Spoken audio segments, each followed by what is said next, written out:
Oh, mais qu'est-ce qu'il fait là-bas? Oh, okay. Mais que faites-vous, monsieur? Oh, j'attends le train pour aller au travail. Le travail, mais ce n'est pas un train pour des personnes ici, hein? Ah bon? Ah ouais, c'est pour les industries ici, c'est pas pour les personnes. Il faut que vous avez une voiture ou quelque chose. Ah, c'est stupide. Ah ouais, c'est stupide.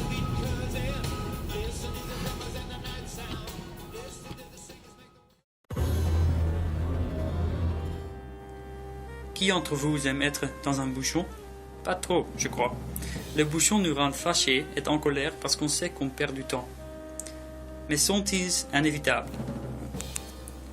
Non, il y a partout le monde des autres options pour faire bouger les personnes.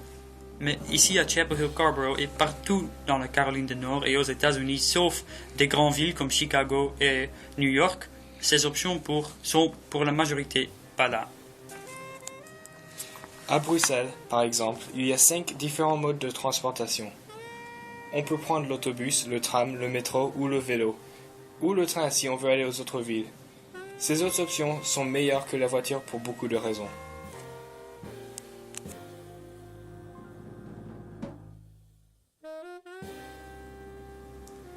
Cela nous aide à économiser de l'argent. Si on n'a pas une voiture et on utilise seulement le transport en commun, on pourrait conserver à peu près 10 000 $ par année.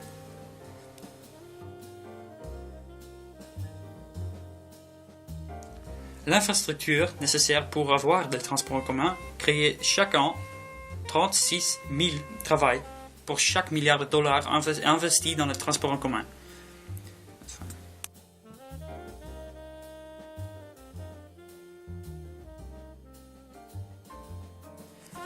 Mais la raison qui est peut-être le plus grand pour prendre les transports en commun, c'est que c'est mieux pour l'environnement. La APTA dit que les communautés qui investissent dans le transport en commun conservent 37 millions de tonnes métriques de CO2 par an. Alors, si on veut changer ce qui se passe avec l'environnement, il faut qu'on fasse un coup d'œil sur le transport en commun.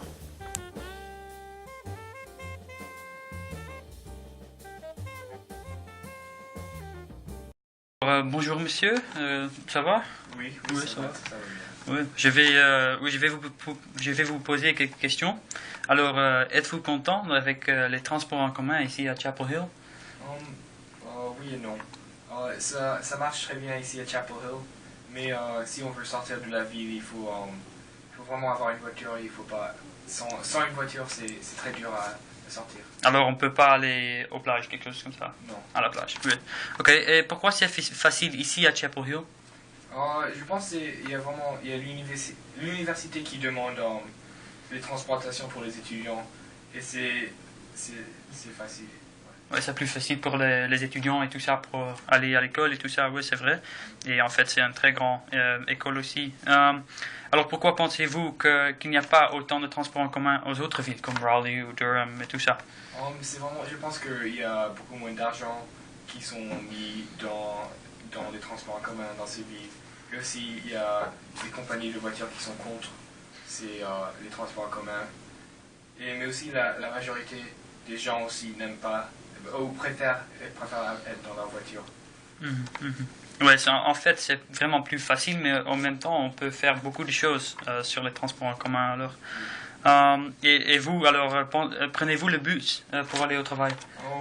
Non, parce que moi, je préfère mon camion. Alors, comme vous avez vu dans notre entretien avec le monsieur, même si on a les transports en commun très proches comme ici avec les autobus, il n'y a pas beaucoup de personnes qui le prennent. Alors, ça nous rend la question, pourquoi? Il n'est pas vraiment plus facile de prendre le bus pour aller à Chapel Hill. Par exemple, si on voulait aller quelque part dans l'université et on prenait le bus, il fallait peut-être avoir besoin de marcher un peu. Et ça n'est pas la même chose quand on prend la voiture. Quand on prend la voiture, on peut aller exactement où on veut aller. Sont les Américains vraiment trop paresseux pour utiliser les transports en commun? Je crois que non. Je crois que c'est une question de savoir les avantages d'avoir les transports en commun. Alors, je pense que si les personnes sachent toutes les choses qu'il faut, on verrait plus de personnes qui prennent les transports en commun. Le plus grand problème pour les transports en commun ici à Chapel Hill et partout aux États-Unis, c'est que on n'est pas vraiment confortable d'être dans le même environnement avec des personnes inconnues. Dans cet âge électronique et sans contact personnel, on n'est pas confortable avec les autres êtres humains et cela nous rend incapables d'aimer les transports en commun.